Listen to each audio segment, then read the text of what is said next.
Tubahaye ikaze kwiteganyagihe ryo kuri uyu mugoroba wo ku itariki ya 31 Mutarama 2023 mugiye kurigezwaho na Alphonsine Musanganire mukaba mwariteguriwe na Meteo Rwanda.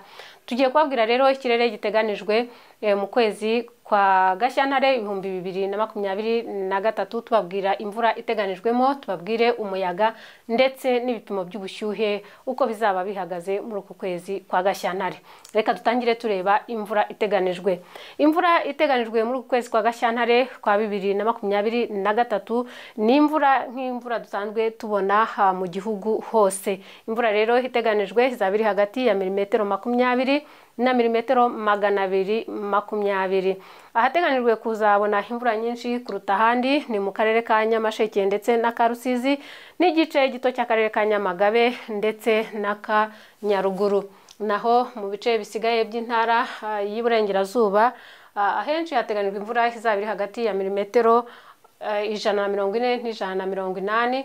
Mu majyaruguru yaho ndetse no mu ntara y'amajyaruguru kimwe n'igice kinini cy'intara y'amajyepfo hakateganijwe imvura izaba iri hagati ya milimetero 100 na milimetero 140. Naho igice kinini cy'intara cy'umujyi wa Kigali no mu mayaga mu ntara y'amajyepfo n'igice kinini cy'intara y'Iburasirazuba hakateganijwe imvura iri hagati ya milimetero 60 na milimetero 100.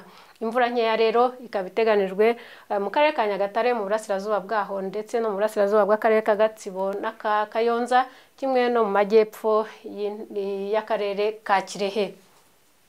Reka turebe umuyaga uteganijwe uko uzaba umeze. Hateganijwe ko muri uku kwezi kwa Gashyantare tuzabona umuyaga uringaniye ariko ushyira umuyaga mwinshi.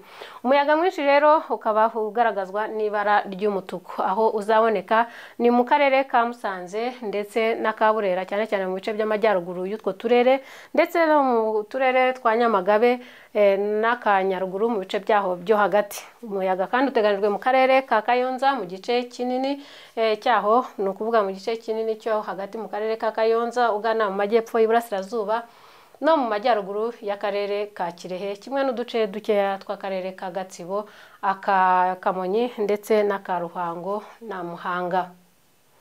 Ahandi hasigaye henshi mu gihugu hagaragazwa n'ibara ry'umuhondo hakaba hateganijwe umuyaga uringaniye, naho umuyaga muke ukaba uteganijwe mu karere ka Rutsiro n'igice cy'akarere ka Nyamasheke na Rusizi ndetse no mu bice byinshi by'umujyi wa Kigali kimwe no mu karere ka Ngoma na Kirehe naho mu bice byaho bisigaye.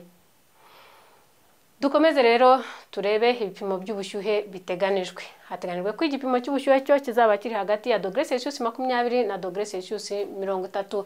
Ahateganijwe kuzakonja kurusha ahandi ni mu ntara y'amajyaruguru cyane cyane mu karere ka Musanze ndetse na Kaburera ahegereye parike y'Ibirunga ndetse no mu karere ka Nyaruguru n'aka Rubavu mu bice bihana imbibi n'utwo turere twa Musanze na Burera. Naho hateganijwe ko hazagira igipimo cy'ubushyuhe kiri hejuru kurusha ahandi mu majyaruguru y'intara y'Iburasirazuba ndetse no mu karere ka Ngoma, no kuvuga mu majyepfo yaho na Rwamagana, mu mujyi wa Kigali, mu karere ka Bugesera naho mu ntara y'Iburasirazuba no mu gice kinini cy'amayaga mu ntara y'amajyepfo kimwe no mu kibaya cya Bugarama mu ntara y'Iburengerazuba. Dukomeze rero tubabwire ikirere giteganijwe ku itariki ya 1 Gashyantare 2022. Turateganya yuko na 23 mutubabarire, turateganya yuko rero mu masaha y'isondondo nta mvura iri bugwe, naho ku masaha yo ku gicamunsi imvura ikaba iteganijwe mu ntara y'Iburengerazuba n'iy'amajyepfo ndetse no mu karere ka Musanze na Kaburera. Mwakoze gukurikira amakuru y'iteganyagihe. Tubifurije kugira umugoroba mwiza ndetse tunabarekera n'iteganyagihe ku wundi munsi ukurikiye. Mugira ijoro ryiza.